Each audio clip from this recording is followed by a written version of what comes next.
Hello everybody, welcome back, and this week in Halo there has been a lot that's been happening. We've got a brand new Infinite update coming out in a couple days. We've got the team at Rooster Teeth playing Halo for the very last time. We got some amazing MCC mods that absolutely blew me away, and we have some beautiful forge maps on Halo Infinite that I think should be in matchmaking. So let's start today with Halo Infinite's update. And 343 has published a whole range of blog posts giving us more information about the new update coming out. They did one on the Exchange, the new feature that's going to give free content to the players, one on Forge, one on the sandbox, and I think there's going to be one more on customization, but all of that's going to be in the shop anyway, so who cares. The two big ones is one on the Exchange and the second one on the sandbox. 343 said when the new update goes live, it's going to be exactly the way we saw it in the live stream. So they will not be changing the prices of what everything costs based on our feedback before the update goes live. Now, I don't know what's going to change between now and then, as I would say almost 99% of people voiced their concerns that it was going to take 10 years to buy one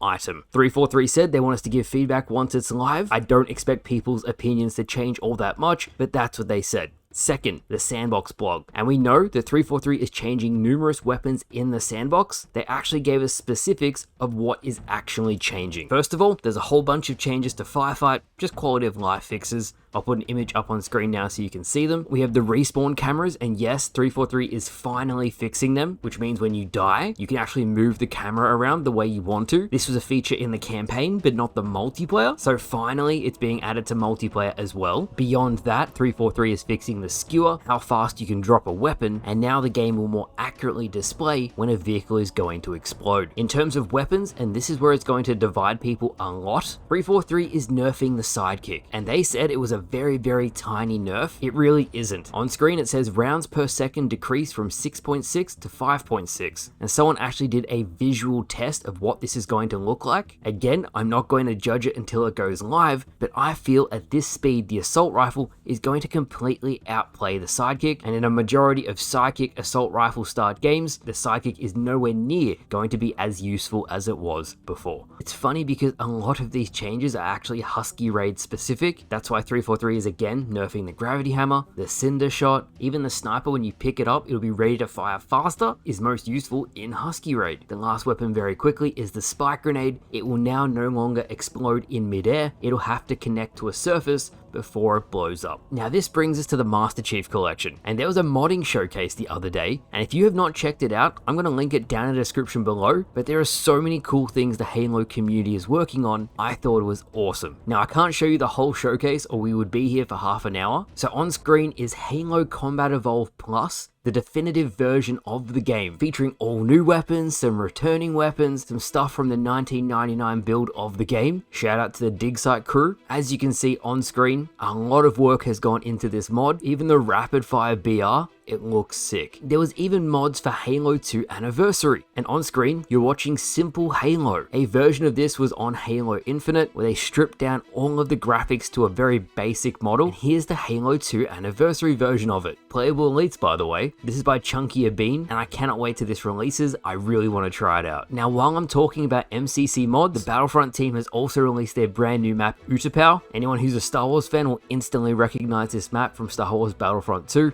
What I love most about this mod is it seems to combine both Halo and Star Wars. It's not just one or the other, and it's surprising just how well it works together. One thing the Master Chief Collection really does need is a custom games browser for mods. It is the one thing the game needs above all else. 343, it is a must-have. There has been a lot of chatter about this in the Halo community the last week, so I wanted to throw my hat in the ring and throw my support behind it. Now, as we are covering community creations, and look on screen here, Unique Forges has released Canopy, a lockout reimagining with a foresty guardian aesthetic. It looks fantastic. It really looks good. I know so many of you are going to say in the comments, pay the forges, get this into matchmaking, this is awesome. And yes, you are correct on all three of those fronts. As I'm walking through this map on screen now, it is fantastic. Unique and his team are absolutely pumping out maps left and right, and it's always so impressive on what they show off. And finally today, and this is going to hit you right in the feels, the original Rooster Teeth team played Halo Combat Evolved for the final time. Even recording this commentary, I'm a little bit speechless. It's the end of an era. So many people grew up with red versus blue. They did 4-player split screen custom games, and even with their capture card cutting in and out, you can tell it meant a lot to all 4 of them to play it together for the final time. So that's it, everybody. That is this week in Halo. Brand new Infinite update, some awesome MCC mods, some awesome Infinite Forge creations, and 343, you really got to get a modded custom games browser into the Master Chief Collection. When the new update comes out for Infinite, I of course will cover it. I am calling it now. The sidekick change is going to divide the community, but we will see. So thank you all for watching. I hope you all enjoyed, and I'll see you guys later.